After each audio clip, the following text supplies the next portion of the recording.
Assalamualaikum warahmatullahi wabarakatuh. Perkenalkan, nama saya Amanda Vidya Febriana dengan nomor induk mahasiswa 21106011034 dari Prodi Manajemen.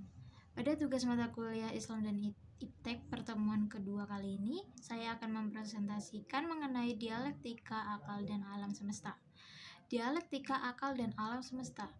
Informasi mengenai penciptaan manusia tidak bisa dijelaskan oleh sains. Namun informasi mengenai hal ini dapat didapatkan dari kitab suci Al-Quran, memberikan informasi yang cukup signifikan tentang hal tersebut. Seperti yang dijelaskan pada Al-Quran surah Al-Baqarah ayat 30 yang artinya, "Dan ingatlah ketika Tuhanmu berfirman kepada para malaikat, aku hendak menjadikan khalifah di bumi. Mereka berkata, apa engkau hendak menjadikan orang yang merusak dan menumpahkan darah di sana? Sedangkan kami bertasbih, memujimu dan mensucikan namamu." Dia berfirman, sungguh aku mengetahui apa yang tidak kalian ketahui. Berdasarkan ayat tersebut, Allah menciptakan manusia dan menjadikan khalifah di bumi.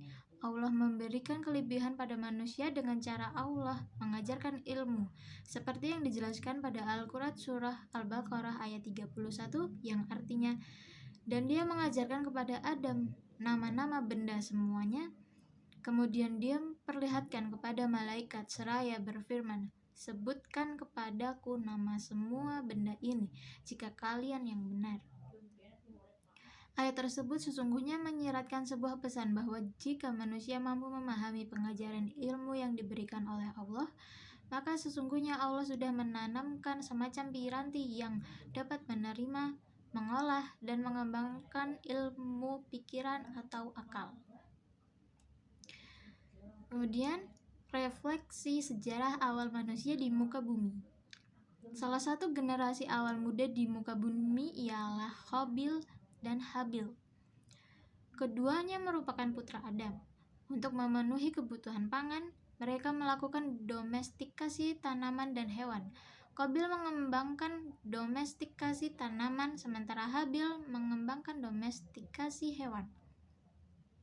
Suatu hari keduanya terlibat dalam sebuah konflik kompetisi dan ditengahi oleh ayah mereka dengan cara berkurban.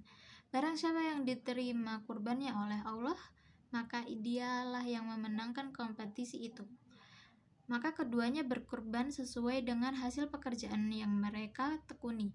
Qabil berkurban dengan hasil pertaniannya, sedangkan Habil berkurban dengan hasil peternakannya. Namun Allah hanya menerima kurbannya Habil. Hal ini menimbulkan perasaan iri dan dengki dalam diri Qabil, sehingga mendorongnya melakukan pembunuhan terhadap Habil. Hal ini merupakan tragedi pembunuhan pertama dalam sejarah umat manusia. Seperti yang dijelaskan pada surah Al-Maidah ayat 27 yang artinya, dan ceritakanlah Muhammad yang sebenarnya kepada mereka tentang kisah kedua putra Adam. Ketika keduanya mempersembahkan kurban, maka kurban salah seorang dari mereka berdua, Habil, diterima dan yang lain, Qabil, tidak diterima. Dia, Qabil, berkata, sungguh aku pasti membunuhmu. Dia, Habil, berkata, sesungguhnya Allah hanya menerima amal dari orang yang bertakwa. Setelah Habil terbunuh, Qabil kebingungan.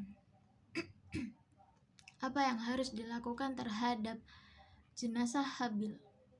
Sebagai manusia generasi pertama, Qabil tidak punya pengetahuan dan pengalaman mengenai hal tersebut. Maka Allah mengirimkan 2 ekor burung gagak untuk memberi contoh kepada Qabil tentang cara mengurus jenazah saudaranya itu. Seperti yang dijelaskan pada surah Al-Maidah ayat 31 yang artinya, kemudian Allah menyuruh seekor burung gagak menggali-gali di bumi untuk memperlihatkan kepadanya Qabil bagaimana dia seharusnya menguburkan mayat saudaranya. Qabil berkata, aduhai, celaka aku, mengapa aku tidak mampu berbuat seperti burung gagak ini? Lalu aku dapat menguburkan mayat saudaraku ini. Karena itu jadilah dia seorang di antara orang-orang yang menyesal.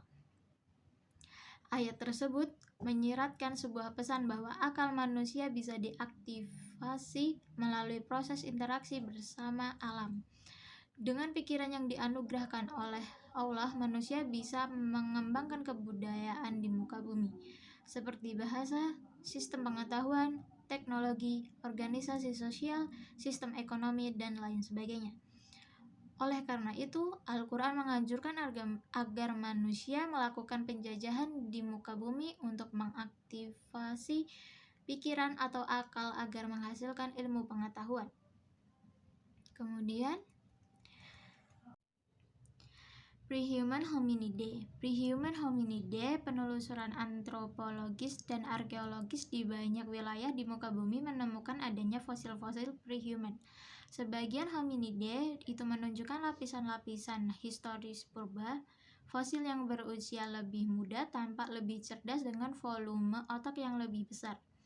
Tentunya lapisan-lapisan histori purba mencerminkan perkembangan teknologi purba untuk beradaptasi dengan alam di sekitarnya, sebagaimana hasil temuan arkeologis di sekitar fosil-fosil mereka.